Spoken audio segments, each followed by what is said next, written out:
नमस्कार, मैं रिजु रॉय और आप देख रहे हैं डीएनपी इंडिया, हर खबर भरोसे के साथ। आज हम बात करने जा रहे हैं उस खबर की जिसका इंतजार 1 करोड़ 20 लाख से ज्यादा केंद्रीय कर्मचारी और पेंशनर्स बेसब्री से कर रहे हैं। हम बात कर रहे हैं 8वें वेतन आयोग की और सबसे ज्यादा चर्चा में रहने वाले फिटमेंट फैक्टर की।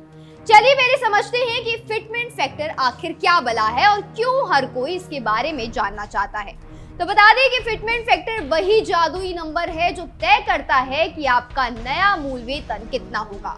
मतलब अगर ये फैक्टर ज्यादा हुआ तो आपकी जेब में ज्यादा पैसे आएंगे।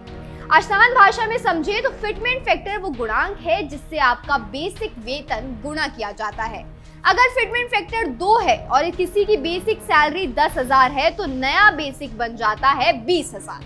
7वें वेतन आयोग में फिटमेंट फैक्टर 2.57 रखा गया था और अब कर्मचारी संगठन 2.86 की मांग कर रहे हैं। अगर ऐसा होता है तो न्यूनतम वेतन 18,000 से बढ़कर 51,480 तक हो सकता है। लेकिन क्या सरकार इतनी बड़ी बढ़ोतरी को मंजूरी देगी?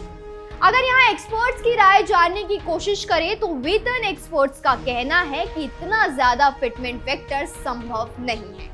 पूर्व वित्त सचिव सुभाष गर्ग के मुताबिक 2.86 का फैक्टर असंभव है और ये 1.92 के आसपास रह सकता है।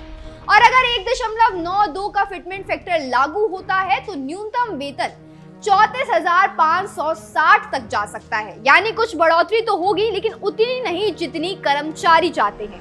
असल में फिटमेंट फैक्टर का एक बड़ा हिस्सा महंगाई भत्ते यानी डीए और इन्फ्लेशन को समायोजित करने में चला जाता है।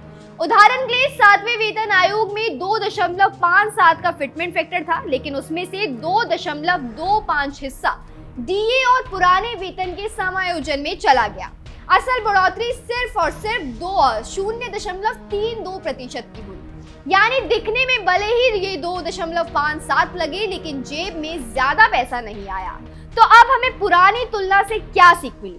छठे वेतन आयोग यानी 2006 में फिटमेंट फैक्टर 1.86 था, लेकिन असली वेतन वृद्धि करीब 54% की हुई। जबकि 7वें वेतन आयोग यानी 2016 में फिटमेंट फैक्टर 2.57 था, लेकिन असली बढ़ोतरी सिर्फ और सिर्फ 14.2% रही।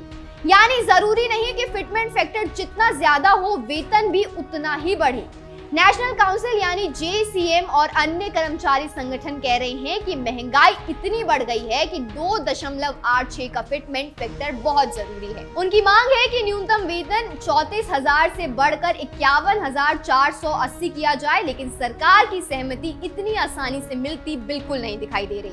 वित्त मंत्रालय ने 8वें वेतन आयोग के लिए तैयारी शुरू कर दी है। हाल ही में 40 अफसरों की नियुक्ति प्रक्रिया शुरू की गई है। अब आयोग के टर्म्स ऑफ रेफरेंस यानी काम की रूपरेखा तैयार की जा रही है। इसके बाद चेयरमैन और सदस्य नियुक्त किए जाएंगे। 8वां वेतन आयोग 1 जनवरी 2026 से लागू होगा, क्योंकि 7वां वेतन आयोग 31 दिसंबर 2025 को खत्म हो जाएगा। 7वें वेतन आयोग के बाद सरकार पर लगभग 1 लाख करोड़ का बोझ पड़ा था। अगर इस बार 2.86 का फिटमेंट फैक्टर मान लिया गया तो सरकार का खर्च और भी बढ़ सकता है।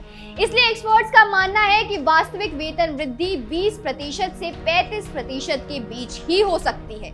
तो साफ है कि 8वें वेतन आयोग से कर्मचारियों और पेंशनर्स को उम्मीद तो बहुत है, लेकिन वास्तविक लाभ उतना बड़ा नहीं होगा जितना सोचा जा रहा है। फिटमेंट फैक्टर भले ही चर्चा में हो, लेकिन उसका बड़ा हिस्सा सिर्फ और सिर्फ महंगाई को कवर करेगा। अब देखना यह है कि सरकार और कर्मचारी संगठनों के बीच आखिरकार सहमति किस स्तर पर बनती है। हम इस मुद्दे पर आपकी नजर बनाए रखेंगे, तो आप अपनी नजर डीएनपी इंडिया पर बनाए रखें, क्योंकि डीएनपी इंडिया देता है हर खबर भरोसे के साथ।